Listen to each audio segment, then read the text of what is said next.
Hi, folks. I'm Álvaro.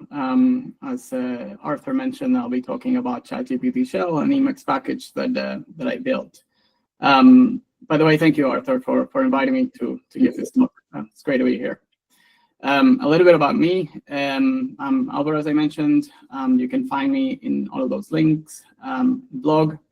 I've been in tech for a little while. Most recently working on Objective-C, Swift, iOS world. I've been an Emaxer on and off for quite some time. I kind of lost track, but it's quite an unusual pair of having an iOS background and doing Emacs. But I guess once you're an Emaxer, you're always an Emaxer. I don't consider myself an expert in eList in any shape or form, but I do know enough to kind of scratch the itches that I have. I like to write, about different things I've tried and projects on my blog, so you can check those out there. I figured I'd maybe go through a little bit of history of the chatgpt-shell package. And as we go through the history, I'll introduce the different kind of parts and things that kind of came about. So let me just, oops. So back in March 2023, basically I played around with ChatGPT. The web interface, I thought it was really neat, and I wanted that to be in Emacs itself, so I didn't have to switch between Emacs and the web browser. In the chat itself, I figured that well, this just feels like a REPL of sorts. You're interacting with the LLM, so I asked myself, well, I like eShell, so could I maybe build a shell that interacts with LLMs?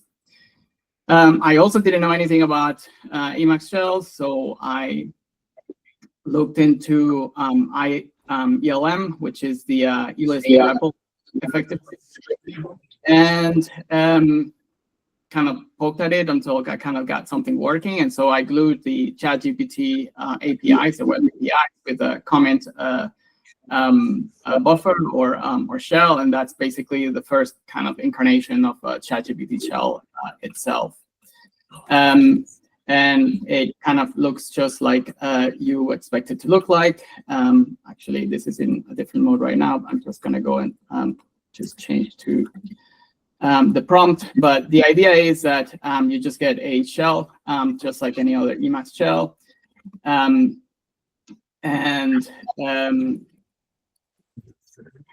You can interact with it through it. I'll go more into it later on, but if we were to chat, say hello here, it should write back to you. Let's see. So that was the first incarnation of it. Then in April that year, I started looking more into further integrations of ChatGPT OpenAI APIs, and I found DALL-E, and all of these different models were popping up. So I figured, okay, let me go and build one more shell and see how that goes. So I went and I built the DALL-E shell. We can do a little demo of that. And DALL-E is it generates images. So using kind of a similar interface as the previous shell, you can basically type anything in there describing what you want it to generate for you. We'll just tell it to maybe put some cats in an auditorium debating about, I don't know, Lisp programming dialect. It takes a little bit longer here because it has to generate an image, but it should reply fairly soon with an initial prompt, and then the image should come right after that. So there's a prompt, it downloads it, and so we get an image. And as I built this kind of another shell about it, it seemed to me like there was a lot of code duplication with ChatGPT-shell. And so I thought, okay, rather than keep duplicating all of this different shell logic to build these different shells, I'm just going to extract it all and put it into a separate package. So I built this thing called Shell Maker. And the idea was that I just didn't want to have to rewrite a whole bunch of things for each shell. And the idea is you have some configuration, like you see here, that creates the shell configuration, if you wish. And you have a little callback here that hands you over the command that the user inputted. And then a shell that you can use is an object of sorts that you can use to write back the output that you want out to the shell. And eventually, you just invoke the shell again and say, hey, I want you to finish the output. And you pass through here for success and nil if it's going to be a failure. And so this is a very, very simple shell.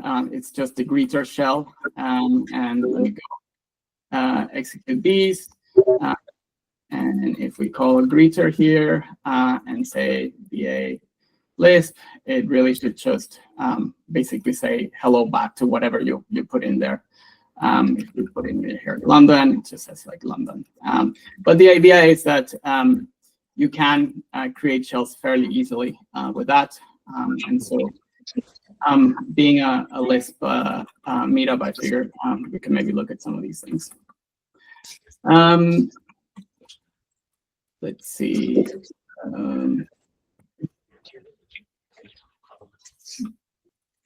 Okay, Babel support. So as you can see, I have in my org mode buffer here. And being an org mode fan, I like Babel. If you're not familiar with Babel, you can basically include little snippets of code that in your org mode buffer, and you can execute them, and you can see the result in line. So with that in mind, I figured, okay, why don't I just go and do a similar thing for chatgpt-shell. And so what we have here is an integration of chatgpt-shell using the org Babel infrastructure. So if I were to execute this and ask what the true Lisp dialect is, obviously there is no single true, but it gives you an answer here in line. So that's basically the org Babel equivalent. I did a similar thing for DALI as well. So if I were to go and execute this, as you saw earlier, this one takes a little bit longer, but it'll go and generate an image and should insert it into this org mode buffer in line as well. There it is. If I toggle images in my org mode buffer, you can see that we have the cats again debating the two Lisp programming dialects. So just collapse some of these things. Okay, so we had Babel support. This is just a little side note. Maybe you can go check it out. As you know, in July 2023. I was kind of goofing around with things, and I basically got the chatgpt shell to go and talk to the Emacs doctor, and you can see them kind of both going back and forth. Between 2023 and 2024, I did a lot of improvements along the way, mostly just getting rid of some of the friction that I found when I was using the tool myself. I scratched a lot of itches along the way, but most notably, the compose interface kind of came out of me feeling like, okay, there are some rough edges here and there. I'll talk more about that later on in demo. At the end of last year, basically everything that I showed you so far, it was all within one repository, one package. So I started breaking things up into separate packages and repositories. And so by then, these ended up being separate GitHub repositories as well as Melpa packages. And so with that, I was basically setting up the foundation so I could do multi-model. As I mentioned earlier, Shell Maker gave us the ability to create different shells. But what I started seeing was that I started using different shells, and they were all very similar because they shared the same core. They had their own slight differences or even slight different features. So learning each of the quirks of each one of these shells felt a little bit like unnecessary friction. And so rather than keep creating new shells and each of them kind of compounding all the differences across them, I figure, well, I might as well just modify chatgpt-shell and enable it to swap models. At that point, I added Claude and Gemini support. Soon after that, I wrote a blog post saying the chatgpt-shell goes offline, but really what it meant was we just added LLAMA support. So you could use chatgpt-shell to connect to your existing LLAMA model that was running locally on your machine without having to be online. In 2025 or earlier this year, basically the bulk of the work was more around adding more model support. So DeepSeek was very popular, OpenRouter, Kagi, and Perplexity were added as well. So that's a little bit of the history. In terms of using the package itself, it is, as I mentioned, everything I mentioned so far is available in Melpa. For chatgpt-shell itself, you should be able to set it up by, you only need to set your OpenAI key. And you can technically inline your key in here. I do not recommend it. You can also set it by using a function so you can get it from somewhere more secure. But the idea is that this should be all of the setup that you need. And with that, I can go and start giving you a little bit more of a tour of the shell itself.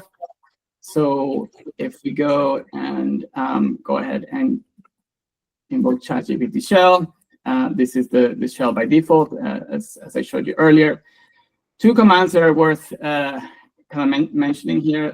They're special, and I mean they're special in the sense that they don't get sent to the LLMs. So if you were to type help here, you see some documentation from the package itself.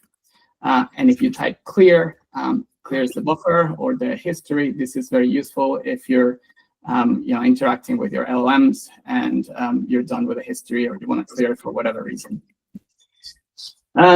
Because it's a shell, you can use meta-p and meta-n to get the previous prompt or the next one, and also R to search. So if we go back to it and I press meta-p here and meta-n, you can see it. It's changing between two. But if I do meta-r as well, you can see at the bottom there's the history kind of shown for you as well.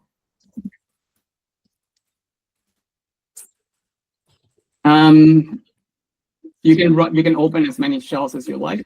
So if we have another one here to say, tell me a 20-word story, and in the meantime, we open another one and just say hello. You can see that we have two separate independent shells that you can interact with.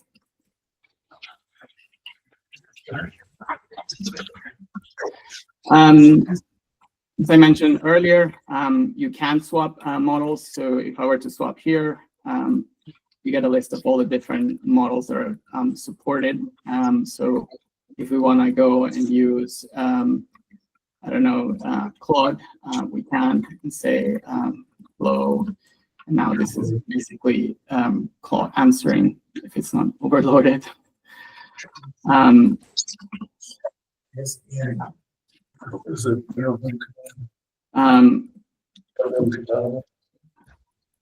there are many more. You can see LLAMA there as well, OpenRouter, Perplexity, and so on.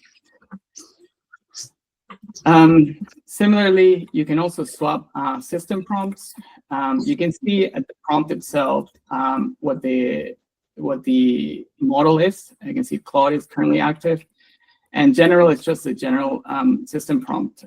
But the shell itself ships with a handful of prompts that I've kind of added myself, and they were kind of relevant to me. So that's what you get by default, but that's configurable, and you can add as many as you want. I should also mention there's this little GitHub repository somewhere that's quite neat. It's got a whole raft of prompts that you can use. So if you invoke chatgpt-shell.el or some prompts, it goes and downloads them for you, and now you have like a bunch of them.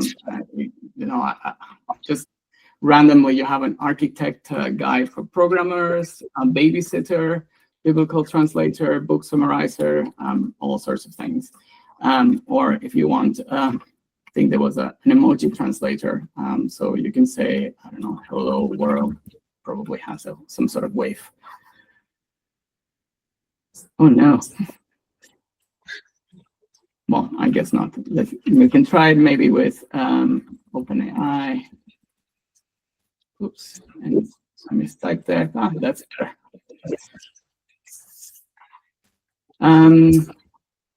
So that's swapping. So you can swap models, you can swap prompts. You can, so if you're familiar with org mode, it also supports displaying blocks, source blocks, and you can execute them like you typically do with org mode. So if we were to let's swap to our programming prompt, and we ask it to give us to say hello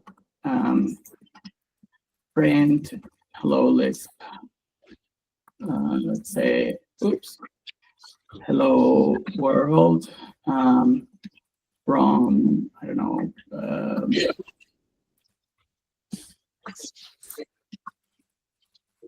Let's see if it does the right thing there. Okay, so one thing worth mentioning, navigation-wise, you can use tab to kind of flip through things or jump through things. And by default, whenever you land on a code block, it highlights it for you, so you can easily just copy it if you were to like go and paste it somewhere else. If I were to press Control-C here, it should go execute it, and you can see that it's actually executing the ELISP version. If you go to the closure one, you see that it executes the closure code. By the way, this is the first time I'm pretty much executing the common ways for closure code. So I'm sure we can come up with something a little bit more exciting. But I think you get the point that you can basically execute any of the source blocks just like you would on org Babel. In org Babel from org mode buffers. Transcripts. So if I were to save this buffer, by default, it just says, okay, I'm going to go save it in a transcript.txt file. So that's now saved. If I kill this buffer and I start a new shell, we start from scratch. But if we say restore session from transcript and we select our previous transcript, then it's back. So you can save whatever chat history you had from before and then reload it later on. Can models we do that? And like system prompts? Sorry, say that again? Yes, if you can switch models when you do that and change system prompts. Oh yeah, yeah. We can swap system prompt here as well. Let's go to I don't know Swift UI or something.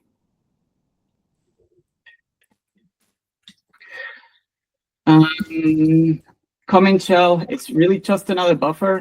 So we only just have one here, but let me just swap to programming again. And let's say include, I don't know, I'm just going to go with Python for now, too. And so, as I mentioned, because it is an Emacs buffer too, we can use other things that apply to Emacs buffers, like say iMenu. So now you can see that you have the different prompts here that you can switch back and forth using the iMenu kind of infrastructure.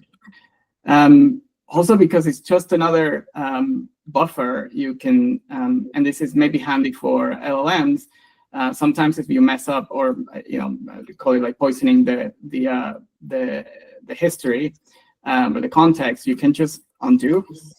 So you can just undo here, get rid of whatever was already there in the history, and maybe you want to change it to, I don't know, Swift. So it goes and does the Swift version of that as well. So this brings me to the compose buffer that I mentioned before. So the shells are great, but I eventually kind of found them a little bit noisy. They do work out of the box, so that's one nice thing, that you can just install a package, run it, and you get a shell that you're familiar with. But I started thinking about how can I maybe optimize the experience a little bit better. So the idea that was that instead of having the entire kind of history of the chat like always visible and scrollable, instead, let's just focus on the latest interaction using a viewport of sorts. So if we were to kind of do a similar thing, we can invoke the shell prompt compose command. I like the Control-C, Control-E binding. So we can do this, and on the left-hand side, then you automatically get this buffer where you can basically post or write your prompt. The thing that I like about it is that it feels a little bit like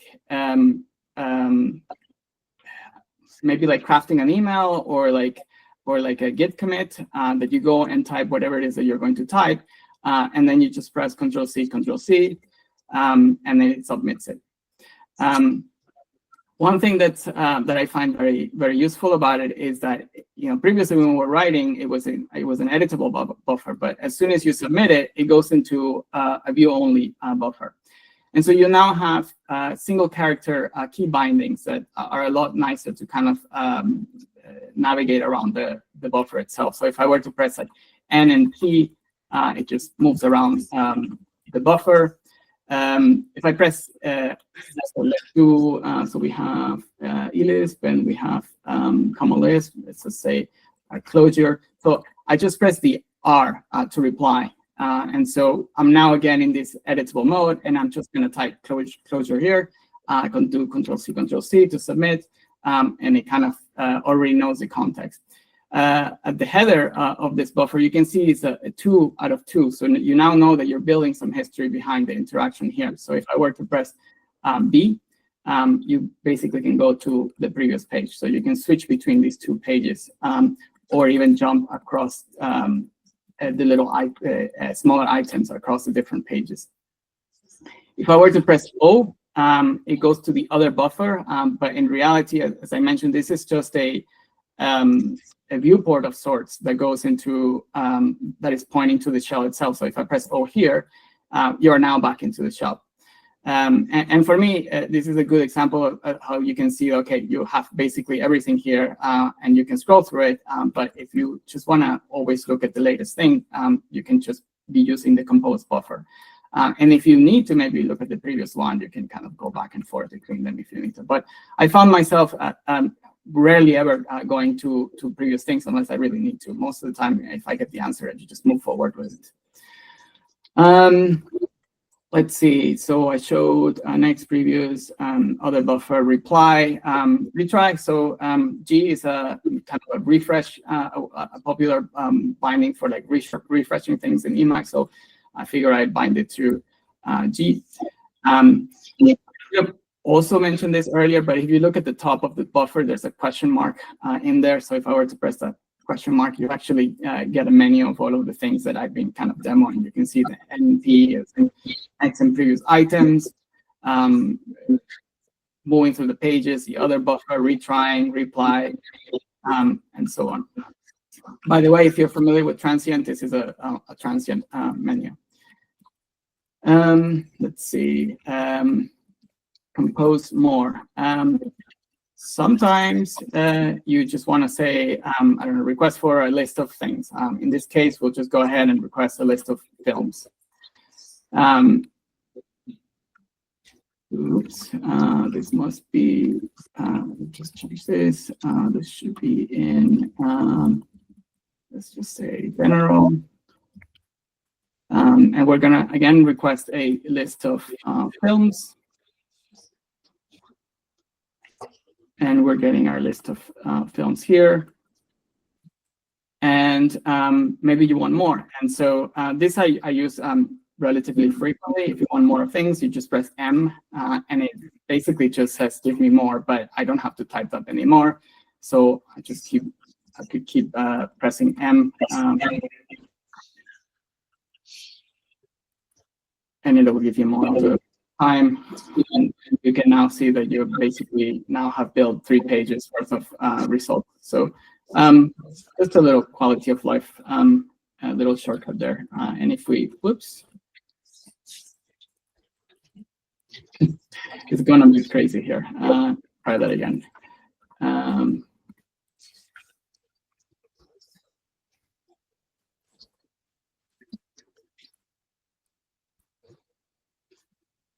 Okay, let's do one more time.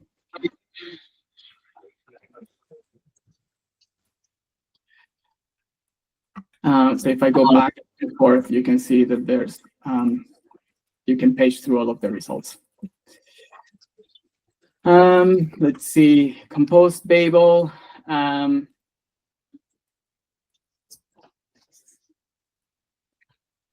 This basically works the same thing, the same way as I demoed Babel before, but this time around we'll try something a little bit different. So we're going to swap the system prompt to Swift UI, and I'm just going to say, okay, hello, BALISP world, and I want some sort of Swift UI layout there that displays these words in different colors. So I'm going to go ahead and submit this. I get the results, and if I go and execute it, it gives me the 3 different words and colors. So if I wanted to maybe be a little bit different, let's just say use random colors.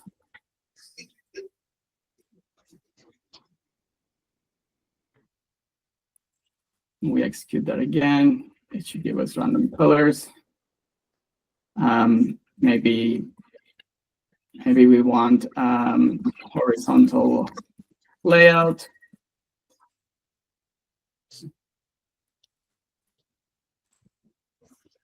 There it is.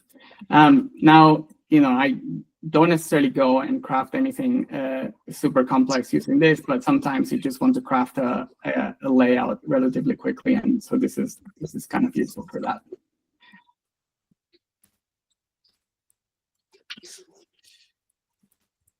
Let's see. Composed regions. So the idea here is that compose, let's just say, if you're in some buffer with some code, you can select some code, and I'm going to go ahead here and change, because we're now working with elib, so we don't want the Swift UI system prompt. We'll go for programming. We can start again. If you look on the right, I am selecting some snippet, and I invoke the chatgpt-shell compose command. Because I had a region selected, it automatically brings it over to my compose buffer, so I can just type on top of it. So we say, I don't know, add a doc string. We submit it, and it's added the doc string. Maybe we want to iterate on it, so we press R for reply, and I don't know, we say it like a pirate. And now we have the pirate version of our string. Now it remembers the origin of that of the last region that you brought over. So if you press I, it goes and tries to insert it. It shows you a diff of the change, so you can see the pirate version of our doc string is about to be inserted. It's asking at the bottom of the screen whether you or not you want to apply this change. We say yes, and so we now have our pirate doc string in our code. I showed you some iteration there as we went like a pirate. Showed you the inserting to the origin.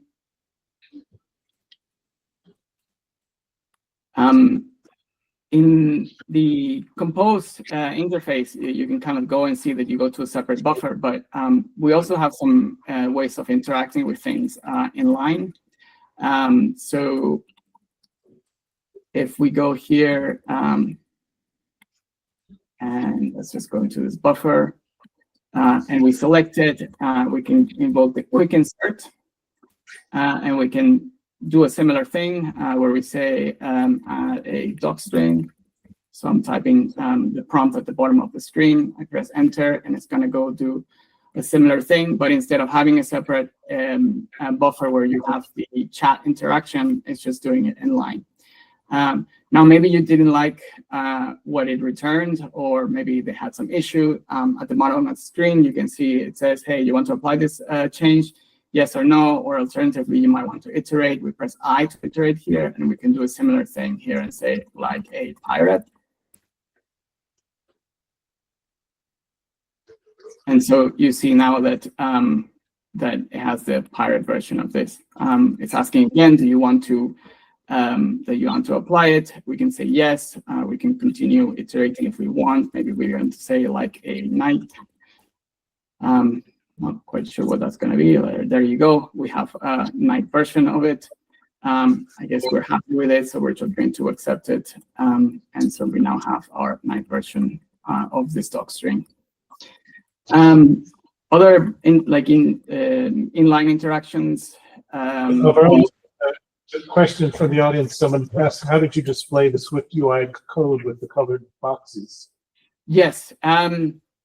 So I wrote an org Babel package, so that's using the same infrastructure, but more specifically, it's relying on generating Swift code for a macOS app, which then gets executed, and then it takes a snapshot or a screenshot of a window of screen, and then saves it to a file, and then basically that's what you get in the screen. There's another mode of operation where you can actually get the window to pop up for you, and so you can interact with it with the window itself. But if you want to show it in line, then you have to basically take a screenshot of the off-screen window and display it in line. Thanks. In terms of another mode of inline interaction, you can proofread things. So if I were to select this here and say, proofread region, it goes and proofreads it for you. It asks, again, do you want to apply the change? Do you want to iterate? I think we're happy with this, so we're just going to say yes. And so, as I mentioned, you didn't have to go to a separate buffer for this. Oops. Is there an option just to insert it below? There isn't right now, but it's just work. We just have to do it. But you couldn't. If you invoke it without a region, it will just insert whatever comes back in the current location. It'll be aware of the file. You can invoke it in the location, and it understands what else is in the buffer. No, I mean without region, it just it just inserts without any sort of context. If I say quick insert here, I don't know, 20-word story, I should just put it there. But you can be like, read the first half of this source file, and like write a second version of this function. Certainly. As you'll see, there are some entry points of like building blocks that I'll show you that you can use, and we all love this configurable editor. So eventually, we want our own kind of little quirky commands. So those can be built as well.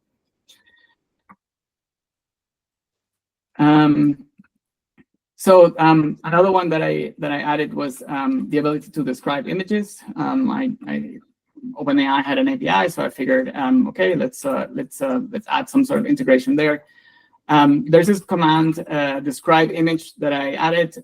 It works, it does a do what I mean sort of thing. So if you're in the direct buffer or a file manager, it will basically describe the image where your cursor or the point is. If you're visiting image, you can go and say describe this image. By default, it basically the prompt is what is in this image, but you can optionally change the prompt yourself. If you press enter, it'll go send that over to the LLM, and in a little bit you'll get hopefully a response.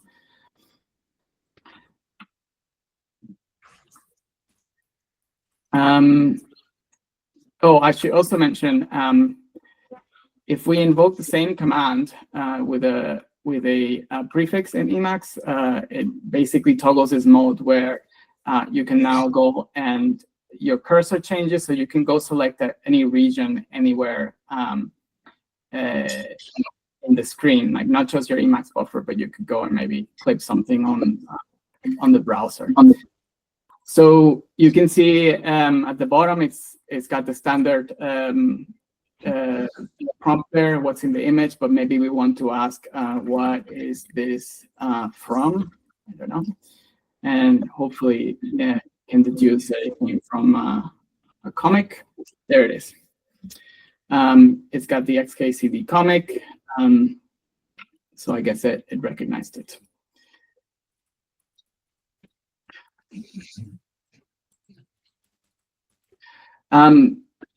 So as I mentioned, you can look at some of the building blocks of things in chatgpt-shell. So if you want to build something a little bit more customized to your preference, we'll just look at chatgpt-shell describe image itself. There isn't a whole lot to it. I mean, this is minus the doc string. This is the entire function.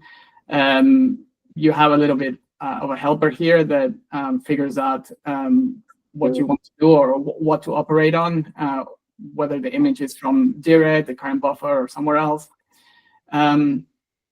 You create a buffer where the output is going to go into. And then here we ask the user for a prompt. Now that we have those three things, we can invoke the chatgpt-shell lookup. And it basically has a callback there with the output. And all we're really doing here is taking the target buffer, erasing it, inserting the output that came from the LLM. I typically like to make these sorts of buffers read-only and bind the Q key so I can easily quit out of them by just pressing a single key.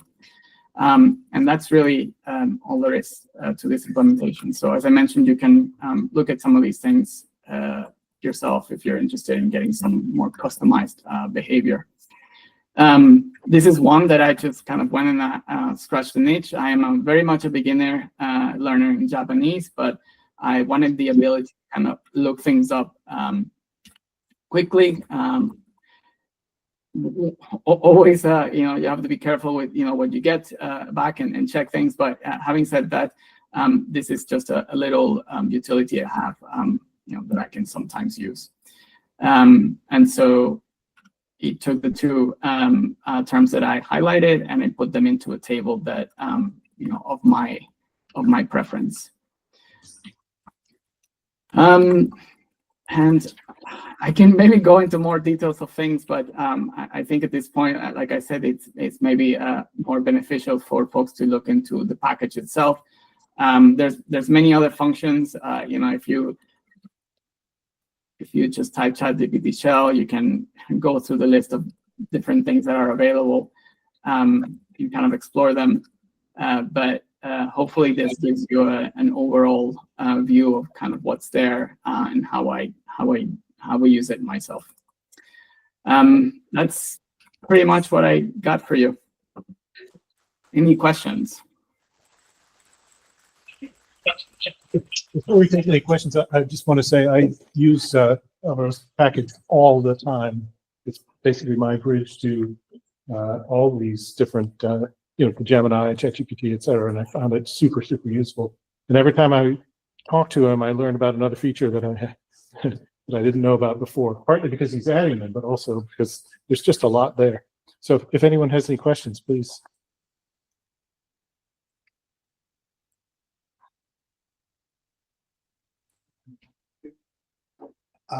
So,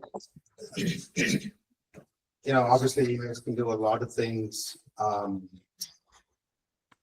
practically anything. How about having like an MCP interface to Emacs so that we could be doing magic, just controls Emacs? Yeah, basically the short answer to sorry, did I cut you off, or that was the entire question is whether or not we can have MCPs integrated into this? That was it. Okay. The short answer to that is I just haven't done it. At the moment, the interactions that you get are very much targeted. You select something here and there, and you can have a chat about whatever context you built yourself. I try to remove a lot of the friction around that.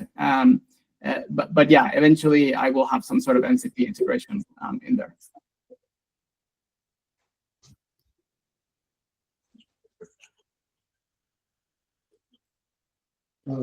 Right. So a lot of people who work with LLMs, they generate massive amounts of prompts and replies, and are trying to have trouble, storing them and organizing them. Have you thought about, are there any features in here that would help with that problem once you start accumulating this massive amount of text? Can you search it or find it or organize it in any way using Emacs?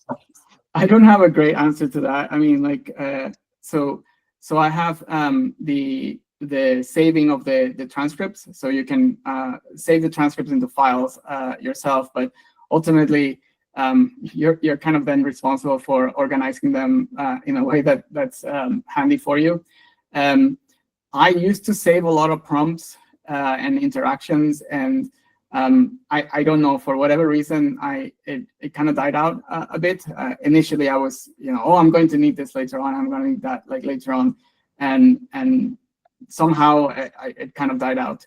It kind of feels in some way a little bit like bookmarking. Like in early web, I was bookmarking so many things, and while I still bookmark things, it kind of slowed down quite a bit because you can always search to get it back.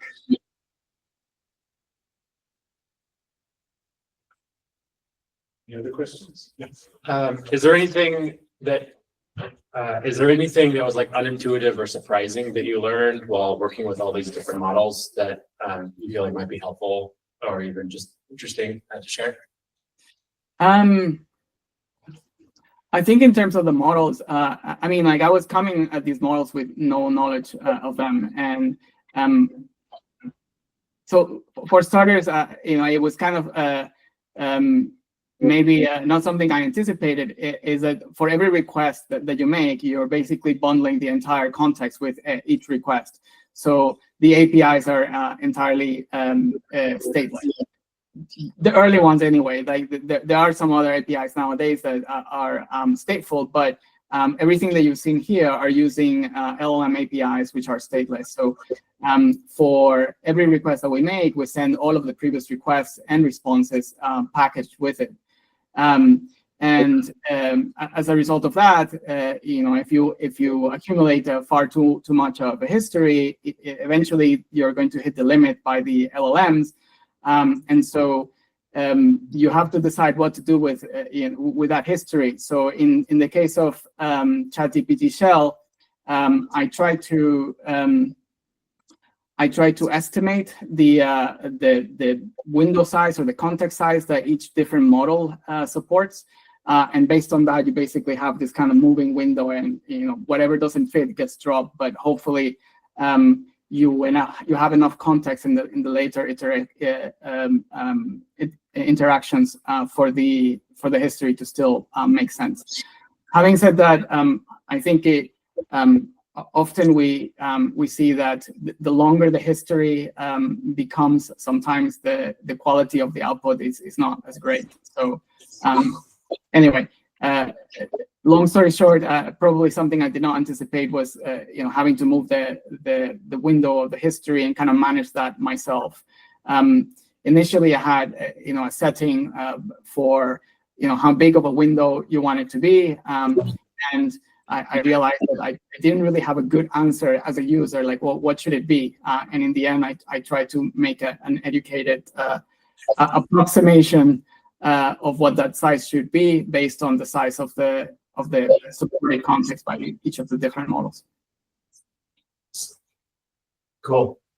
And maybe not related to the models themselves. I think one area I touched here, it was more about the interaction itself. I found that while I still like the fact that all of this works with the shell in the background, the compose interface, I find I use it a lot more than going straight to the shell.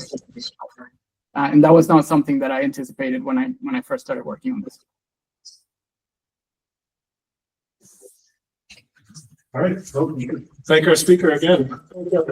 I think Mark just asked if there were different LLMs that I prefer for different things.